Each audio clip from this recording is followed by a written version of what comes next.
ప్రైజ్లాడ్ ప్రభువైన యేసు నామములో అందరికీ వందనములు. ఇది దేవుని వాక్యంలో నుంచి కీర్తనలు 101వ అధ్యాయము 6వ వచనం. నా యుద్ధ నివసించినట్లు దేశంలో నమ్మకస్తులైన వారిని నేను కనిపెట్టుచున్నాను. నిర్దోషమైన మార్గమందు నడిచేవారు నాకు పరిచారకులగుదురు. మోసం చేయవాడు నా ఇంట నివసింపరాదు. ప్రియమైన వారులారా, దేవుడు ఎంతో స్పష్టంగా చెప్తున్నాడు ఏమనంటే, నా యుద్ధ నివసించినట్లు నమ్మకస్తులైన వారిని, దేశంలో నమ్మకస్తులైన వారిని. నమ్మకమైన వారికి దీవెనలు మెండుగా కలుగున్నాను. ఇంకో చోట రాసింది, ఎవరిని నమ్మాలంటే యేసు ప్రభుని నమ్మాలి, ఇంకొకరిని కాదు. ఏ మనుషుడు నమ్మదగిన వాడు కాడని రాయబడ్డది. కాబట్టి యేసు ప్రభువును నమ్మి ఆయన మార్గాలు, ఆయన వాక్యమును అనుసరించి నడచగలుగుతున్నామా? అట్లా నడిస్తే ఏం చేస్తాడంట, ఆయన ఏం చేస్తున్నాడు, నా యుద్ధ నివసించినట్లు. అంటే భూమి మీద కాదు, పరలోకంలో ఆయన దగ్గర నివసించాలంటే నేను నమ్మకత్వంలో కొనసాగాలి. ఇలా నమ్మకం లేనేలేదు, నమ్మకత్వం కోల్పోయి ఉన్నాం. మన క్రియలను బట్టి, మన ఆలోచనను బట్టి. నేను కనిపెట్టుచున్నా అంటున్నాడు దేవుడు. కనిపెట్టి చూసినప్పుడు నమ్మకమైన వారు కనబడతలేముగా ఉన్నాం, నమ్మకమైన వారుగా కనబడతలేము దేవునికి. ఏమంటారు, నిర్దోష మార్గమందు నడిచేవారు నాకు పరిచారం. ఇది చాలా దుర్మార్గమైన దినాల్లో ఉన్నాం. నిర్దోషమైన మార్గం నడిచేటోళ్ళు పరిచర్య చేస్తారు అని ఉంది. కానీ ఈనాడు పరిచర్య చేసేటోళ్ళంతా దుర్మార్గంలో నడుస్తున్నారు. నిర్దోషమైన మార్గం లేదు. డబ్బు కొరకు, లాభం ఆశించి, లేకుంటే పేరు ఆశించి, ఎవరిని వాడుకుంటే ఎవరికి పేరు వస్తుందో, ఈయననొద్దు అని సంఘంలో పరిచర్యకు వాడుకోవట్లేదు. యవనస్తులైన వారిని పరిచారకులుగా తయారు చేయని పరిచారకులు ఎంతోమంది ఉన్నారు ఈనాడు. సేవకులు ఎంతోమంది ఉన్నారు. యవనస్తులు ఈనాడు రొలపడ తిరగడానికి గల కారణం ఏంటంటే, పరిచర్య ఇస్తలేరు, వారికి పని భారం ఇస్తలేరు. యవన కాలంలో కాడి మోయటం నరునికి మేలనుంది, యవన కాలంలో రోడ్లపడ దింపుతారు సేవకులు ఈనాడు యవనస్తులను. ఎందుకంటే వారిని పిలుచుకొని వారికి పరిచర్యలు అప్పగించాలి.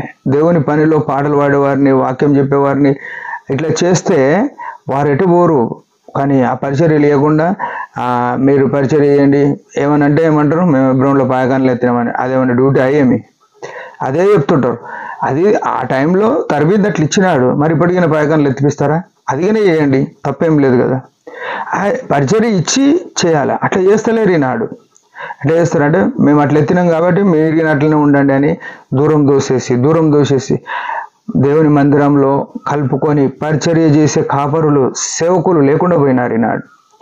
ఆడుంటే మనకేం ప్రాబ్లమో, ఈడుంటే నేను ఎప్పుడు వెళ్ళిపోతాను, నన్ను ఎల్లగొడతారో అనే ఈ భయాందోళనతో ఎంతోమంది సేవకులుగా ఉన్నారు.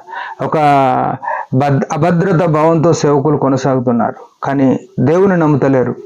ఆయన పిలిచినవాడు, నమ్మదగినవాడు. ఈయనేమంటాడు, నిర్దోష మార్గం నడిచేవారు నాకు పరిచారకులు ఐదురు, మోసం చేయవాడు నా ఇంట నివసింపరాదు అన్నారు. ఈనాడు అంతా మోసమే. పరిచర్యలో మోసం, డబ్బులో మోసం, దేవుని సంఘం అంతా మోసంతో నిండి ఉంది, మోసగాన్లతో నిండి ఉంది, దుష్ట మార్గం నడిచేవారితో నిండి ఉంది. సంఘాల్లో ఎన్నో గొడవలు అవుతున్నాయి, ఎన్నో కొట్లాటలు, కోట్లకు పోలీస్ స్టేషన్లు తిరుగుతున్నారు. కారణం ఏంటంటే, ఆ దేవుని మనుషులను నమ్ముకుంటారు. దేవుని మార్గంలో, నిర్దోషమైన మార్గం నడవక వారికి తోచిన మార్గంలో నడుస్తున్నారు, దుష్ట మార్గంలో నడుస్తున్నారు. నమ్మకంగా ఉండాల్సింది పోయి మోసంతో ఉన్నారు. డబ్బు సంపాదించుకోవాలి, లేకుంటే పేరు సంపాదించుకోవాలి, నేనే కనబడాలి అనే ఈ దుర్భావంతో ఉన్నారు. ఈనాడు దేవుని పరిచర్య కొరకు యవనస్తులను వాడుకొని ప్రతి ఒక్కరు కూడా గుర్తుపెట్టుకోవాల్సిన విషయం ఏంటంటే, యవనస్తులను పరిచర్యలో వాడుకోవాలి. వారు దేవుని పనిని ఇంకా తెలివిగా చేయగలుగుతారు. మీరు పిల్లలు అని తోసివేస్తే వారు రోళ్ళ పడతా పోతారు. నీ చేతి కింద రేపు పని చేయడానికి ఒక్కరిగా ఉండరు. ప్రియమైన వాళ్ళారా, దేవుని యొక్క చిత్తం ఏంది? ఆయన యొద్ద నివసించినట్లు నమ్మకమైన వారిని కనబడుతున్నాడు. నమ్మకంగా ఎవరున్నారో వారిని పరిచర్యలో వాడుకొని దేవునికి పరిచారకులుగా మనం సిద్ధపరచకపోతే రేపు భవిష్యత్ సంఘము నష్టపోతుంది. మన జీవితాలను మనం సరిచేసుకొని ప్రభు వాక్య వెలుగులో ప్రభు చిత్తానుసారంగా మనం నడుద్దాం. దేవుడి మాట దీవించును గాక. చిన్న ప్రార్థన. పరమ తండ్రి యేసు ప్రభు నామములో వందనాలు. మా జీవితాల్లో కూడా నీ నమ్మకత్వం కోల్పోయి ఉన్నాం, దయతో క్షమించండి. నీ చిత్తానుసారంగా నడవడానికి సహాయపడమని నీ ఆత్మ సహాయం కోరుకుంటూ యేసు ప్రభు నామములో ప్రార్థించి వేడుకుంటున్నాం తండ్రి. ఆమెన్. మీరందరి పరిచర్య గురించి భారంగా ప్రార్థన చేయండి. Praise the lord.